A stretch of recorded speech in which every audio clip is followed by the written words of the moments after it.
Hey, I'm Colin Weston with ModGolf. Welcome back to another episode of the ModGolf Podcast, video edition. And today, hey, if you're an entrepreneur thinking about entrepreneurship and you're really struggling with where do you get started, how do I launch, it's so overwhelming. Well, today's guest is someone that has been through that journey the last couple of years, and I love this story. It is purpose-driven to support women in life and in golf through the incredible accessories and luxury brand that they are creating around that in golf. And that is with Paras and Bryan Gore, a husband and wife dynamic duo that, on the ModGolf Podcast, we just finished up a long-form audio conversation that I will encourage you to go back and listen to. But we're going to have a different conversation here today, and we're going to see some of the awesome accessories that they have in their lineup. So with that, let's start off. Let's bring them on. And there they are, Paras and Bryan. Welcome back to ModGolf. How you doing? Doing great. Thanks for having us. Hey, Colin. Thanks for having us. Absolutely. Okay. So I always say, go back and listen to the previous audio podcast, a completely different conversation. But today I'm going to do a little different because we opened up with talking about the aha moment, the experience at a Golf Galaxy 3.5 years ago or so. That is such an awesome story that it's so nice. You got to tell it twice. So I'm going to give you the floor. Paras, you can start off here. I'm sure, Bryan, you're going to jump in. Tell us this story again because it is a good one. So here, let me get you guys on the screen here and go for it. For sure. Hi, everyone. I'm Paras Gore. This is my husband, Bryon Gore. We're the co-founders of Swing Sports. And so we just got started about 3.5 years ago. And this is a relatable story that I'm sure every woman and every wife and every husband on earth can relate to. So Bryan and I were off at the same time one day, and Bryan said, listen, honey, I want to go to Golf Galaxy and check out this putter. Will you come with me? And at that time, I was just completely brand new to golf. So my face just glazed over. And he goes, okay, if you come with me, I'll take you to lunch. And I lit up a little bit more, and I'm like, there's more there. You can be incentivized to sweeten this deal a little bit more for me. And he goes, okay, fine. If you come, we'll go get Mexican. And listen, you guys don't know me, but my friends who do will know I will do some shady stuff for a taco. It happens to just be America's favorite food for a reason, and it's my favorite food. So I said, okay, fine, let's go. I'm in. And he spent 30-45 minutes in the little section demoing the putter, which we have right here. He ended up getting it.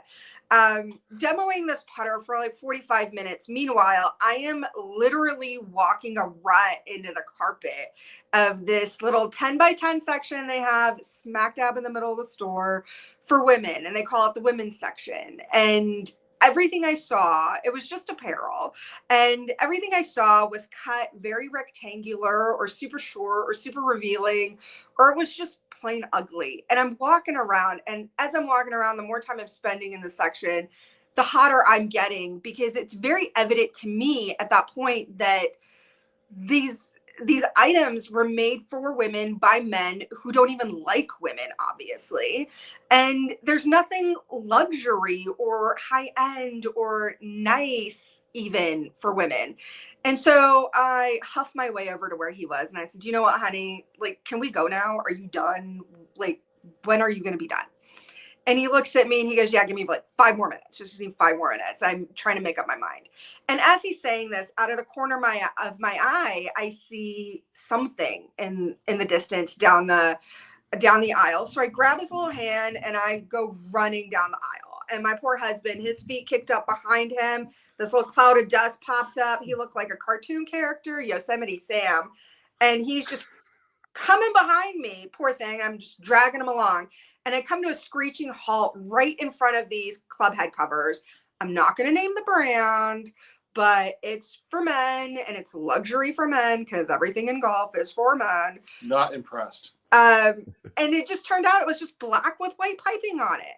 And I looked at him and I looked at the head covers and I looked at him and I lost my ever loving mind. I lost my mind at him. Like it was my fault. And I'm chirping away in his ear like he had curated this experience for me right then.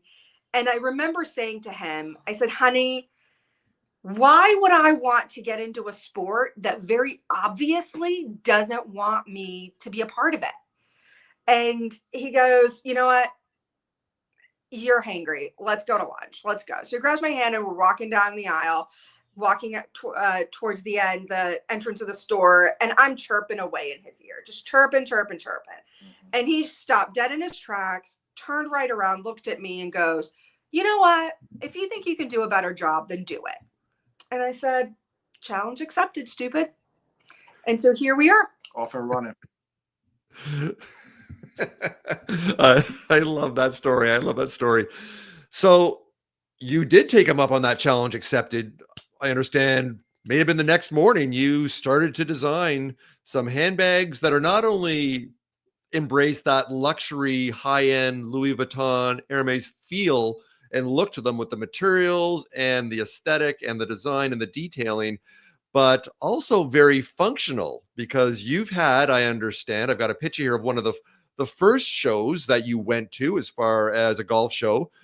I'll bring some pictures up here. So as far as with all the items we're going to run everybody through here, this is the one way that you kind of launched and got the brand out there. But you had some people that would just kind of be giggling or thinking this is just aesthetic.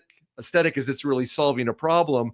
But as entrepreneurs, and again, people watching, if you're an entrepreneur, you need to be solving a problem. You need to be addressing a pain point here. And so not only are you fashionable, but you're also functional. So you've got a couple examples there. Why don't I give you the screen back and you can run through, perhaps even with Bryan's cherished Golf Galaxy putter there, of what one or two of the pieces you have that doubles up in functionality. So go for it. Yeah. So as women, we are always on the go. We have a million things we're doing simultaneously, right? So Swing Sports is not just a golf brand. We are a lifestyle brand. We merge your busy lifestyle with functionality and purpose. We were in research and development for roughly 2.5 years before we even came to market with our first product. Our club head covers are made of premium vegan leather. They are pliable, they're soft, they're luscious. They have the same feel as your Kate Spade bag, your Louis Vuittons. Our designs, as you can see, are high end.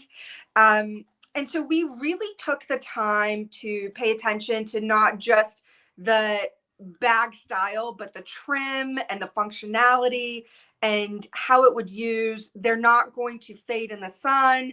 If you get caught in a rain shower, you don't have to worry about them getting spots on them or staining like Animal Hide does. You just wipe it down with a damp microfiber and it's good as new again, right? So we're really wanting to keep our products high-end luxury, but low maintenance. So it doesn't take up too much of your time. These are functioning handbags. These are pocketbooks. This is your everyday purse. So on this particular design, the clasps on the end open up and this turns into a handbag, a purse. The inside is an actual functioning pocketbook. I'm going to open this and I'll show you. There is stuffing inside this, but this goes all the way. As you can see, my wrist fits down in here. And if you go look on our website, you'll be able to see one with a phone and a wallet in it. They're actually designed to carry your phone, your wallet, your lipstick, whatnot. And it is your everyday handbag. But you have this little pocket down here at the bottom that Velcros on. And this opens up and there's a whole different compartment down here. And this will sit, oh, I'm putting it on backwards. Hold it like this, please, thank you. And this just sits on your club. So now you have a club head cover. We have one here in the back. It's sitting on your club. This particular variation has a strap so you can use it as a crossbody. This variation here covers multiple heads. However, I have one down here. A lot of people like to use this one as a cooler. And let me open this. You can see I have demoed in here. You can fit 3 or 4 nips. You can fit a couple of cans of cola, and it's your go-to bag. It's a bucket bag. This also comes with the same shoulder strap as this, and it's the same technology down here in the bottom. This area opens up. As you can see, it's not going to fall off your club because the Velcro is really strong. If your club head sits in here, this wraps around your shaft, and your shaft sits, and it just sits on your clubs, just like we have here in your bag. Wow. What I love about that also, because I know one of the pain points in a golf bag or a cart, a pull cart, is where do you hang things? And I've got stuff hanging off the side of my bag, and the next thing you know, it's going to drag it on the ground, or it's getting caught up in the wheels or whatever, or it's just not accessible. So that alone, right up atop there, that's kind of nice. Although you do need one that's even deeper to hold a bottle of Chardonnay. I think that's maybe the 2.0 design. So actually, this bucket bag, there's a zipper. The actual compartment zips open, and you can use the entirety of the bag. So you're already 2 steps ahead of me then. I love it. I love it. I mean, there you go. That cart girl doesn't come around fast enough. Right. Or always at the end of the round, it's like, where were you on the 3rd hole? Why are you here on the 17th? We're almost done. It's like, it makes no sense. It makes no sense at all. Hey, but why don't we continue on here? I do want to put one little ask out here that's very selfish here with ModGolf here. So you can see on the bottom there, hey, very simple. If you love the stories that we bring, we showcase awesome entrepreneurs like Paras and Bryan here. Show us a little bit of love. Why don't you subscribe to the ModGolf YouTube channel? Give us a thumbs up. Leave a comment. Connect with us. And as I will do, I will include in the comments the website for the link there for Swing Sports. So it's nice and easy. You can check out all the great things that Paras and Bryan are showing us here right now. But we're going to continue on here. Before you show me some other things, why don't you talk about this? Because what you're creating here, yes, it's a for-profit business. You see this massive opportunity as women in golf is by far the largest growth sector, multi-billion-dollar opportunity, and you're right at the forefront of that. So your timing is perfect. I'm sure that's not lost on either of you two here.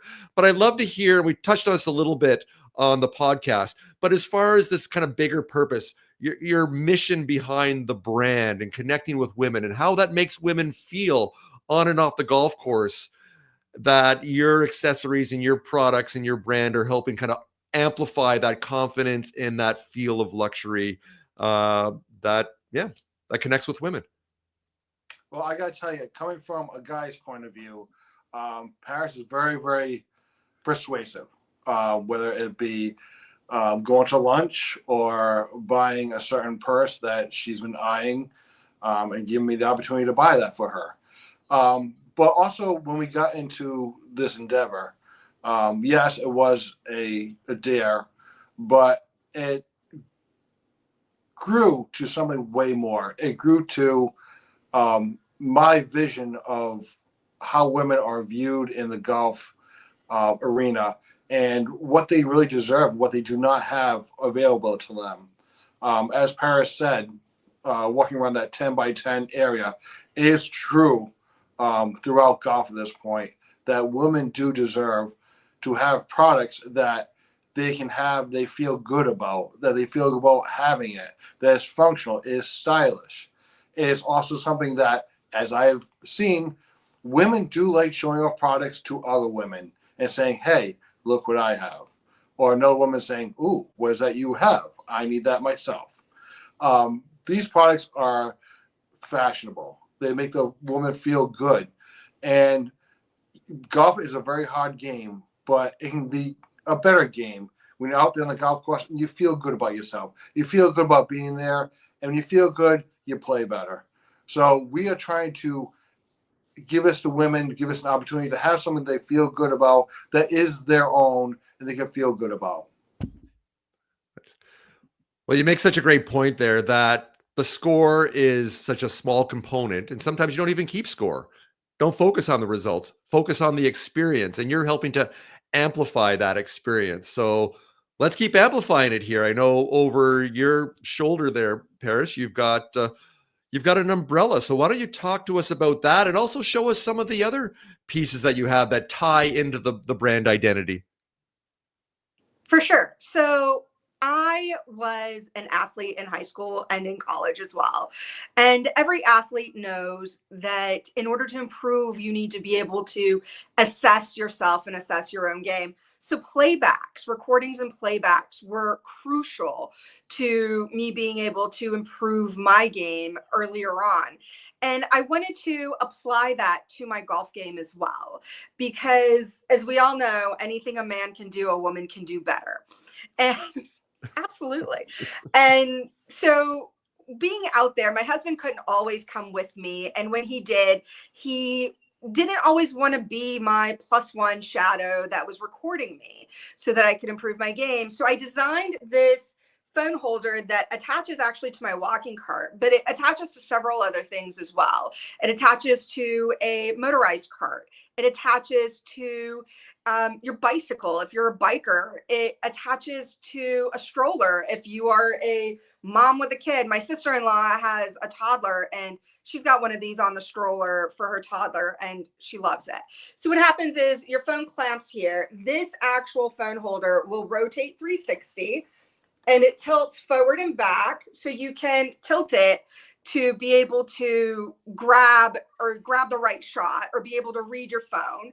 And as you can see, we have my husband's actual phone on here. It's a picture of us, obviously. And so this umbrella here goes forward and back, and you can tilt it to be right at the correct spot on your phone to keep the sun's glare off of your phone so you can read it easier if you're out on the course and you're using a walkable caddy, or if you're using it to keep score, or if you're using it for GPS. You want to be able to read your screen, first of all. And second of all, the umbrella keeps your phone shaded so the heat from the sun doesn't overheat your phone and your phone shuts off. So it's multi-purpose. And we found that it's very functional. And most people initially, when they see it, they laugh and chuckle, oh, how cute, it's a little umbrella. But when you explain to them, hey, it keeps your phone from overheating and it keeps the glare off, they immediately, the light bulb turns on, and they're like, oh my gosh, I need it. How can I get it? You know what you can do? You can save your round too. You can actually video yourself in that round. If you haven't been having a bad round, it happens every once in a while. But if you take a quick video of your swing, you can actually save your round by saying, oh, I'm doing this wrong. So flip it around, use the phone caddy, do a quick video. You could save your round right there. There we go. Okay, as we finish up, I didn't ask this question on the audio podcast. I was holding it off for now because I have so many entrepreneurs that watch and listen over the last 8 years with ModGolf. And a lot of them, when they're starting, they're really paralyzed on where they should expend their resources and how they can expand or even start.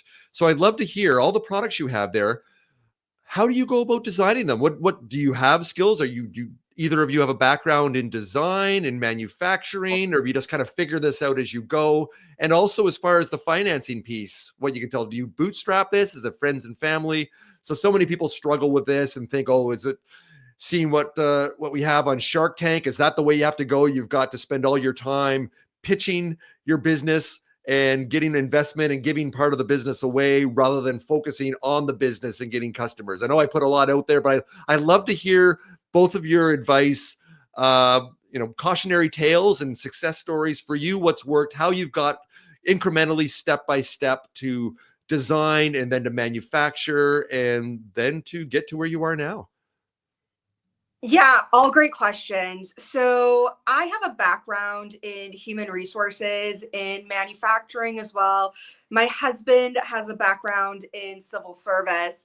So neither one of us have a background in business or design or finance or anything. So that was initially very not paralyzing, but anxiety inducing for both of us. But I do have to say, for any entrepreneur who is starting, really get a good support team around you. Get a good business attorney, get a good accountant, have that piece in place. Good business attorney that will also be a mentor has been priceless for us. I can't tell you how many times I've called my husband and said, oh my God, I'm panicking. And his first thing out of his mouth is, call Matt. Matt happens to be our business attorney. He's like, call Matt, run it by him, see what he has to say. And I have called my mentor, and I have boo-hooed to him, sobbed ugly tears at times for stupid stuff. And he'll just laugh and say, you know what? You'll get through it. It's okay. And I've done the same to my husband, and he's been my support system. Our family's been the support system. I would say critical piece is get a support system around you that will be honest, that will hold you accountable, and that will help you work through anxiety and work through those areas where you find yourself getting stuck. To speak about financing, we have quite honestly bootstrapped this ourselves, and we weren't, how do I put this? We didn't jump into this blindly. Right. We took a long time, even though I was quick to start designing stuff, we were slow in putting money towards it. It really took us time to look at finances, how we could handle finances, where we were going to put it, how we were going to do the marketing, and what the future would look like. And we put in contingencies for ourselves. It was several times I would look at my husband and say, listen, if you are not 100% behind this, we won't do it. It won't happen. Both of us need to be 1000% in this for us to even take the initial step. Right. And yeah, we didn't do this lightly, and it took a lot of thought. Like I said, it took us 2.5 years before we even came to market, because we wanted to make sure we brought the best product with the best technology, the best way forward. And we're really careful on how we did this, not just for ourselves, but to be true to the brand and to be true to women all over the world. Love that. Love that. Well, thank you for sharing that, because so many entrepreneurs do struggle with that. And it sounds like you've been patient. You had a strategy behind it. You leaned on mentors and advisors, which is so important. You cannot do it all yourself. And we all have blind spots and gaps. And it sounds like you've managed to balance that between, as entrepreneurs, we want to go as fast as we possibly can. But on the other hand, you have to take a deep breath and put the pieces in place for the timing. And there is no perfect timing, and there is no perfect. So eventually you have to launch, which you did, and you put it out there at these trade shows that you've been to, and you've got some great feedback, which we talked about on the podcast, which will help move you forward. So, hey, as we finish up here, I want to see one last piece, because you were talking about the ball markers and the ball mark repair tools that you have that tie into the brand. So why don't you show that? And then to finish up, again, why don't you let people know where they can find you both on social media and also check out your website? Absolutely. So we have our ball markers and our divot tools. They are made of iron and hard enamel. As you can see, this guy is not bending. So they are very high quality. We took a lot of time to design these. They match all of our purse head covers in style and in color. We have 4 different style head covers. We have 4 different style divot tools. They come in 5 different colors. They come in this fuchsia pink, the lavender, which is our signature company color. They come in master's green, sky blue, dusty blue, as well as this luscious creamy black. So this is one of our styles. This is the Annie. Let me hold it closer. As you can see, this is the divot tool. The back is a reflective gold. This is the ball marker. It matches. And the back on this is flat, as you can see. So because these are made of iron and hard enamel, they don't have a magnet on them, but these ball markers are magnetized. So they will stick to a magnetic holder that you wear on your ball cap or keep in your bag. But then when you put it out on the green, it will sit flat and it won't be in anybody's way. And they're just beautiful and luxury and luscious. And they have these beautiful colors that just really stand out and actually put you out ahead of the crowd. Love that. Love that. So as I put out there up on the screen there, you can see that we've got the website there for Swing Sports, where you can see all of the golf sheet products. And I believe you are active on social media. So why don't you tell us what platforms you're most active that people can see all the good things you're doing there? Yeah, so we're on Facebook, LinkedIn, TikTok, and Instagram. Excellent. Excellent. All right. Well, I love the story. I'm so glad, Bryan, that you reached out to me a couple months ago here, introduced me to Paras, shared your awesome story, your golf galaxy moment.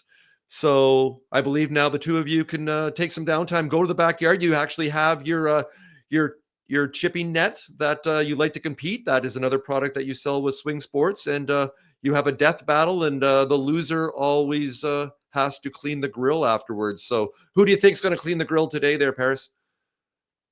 It's amazing every single time. It's amazing. Love it. Love it. Good stuff.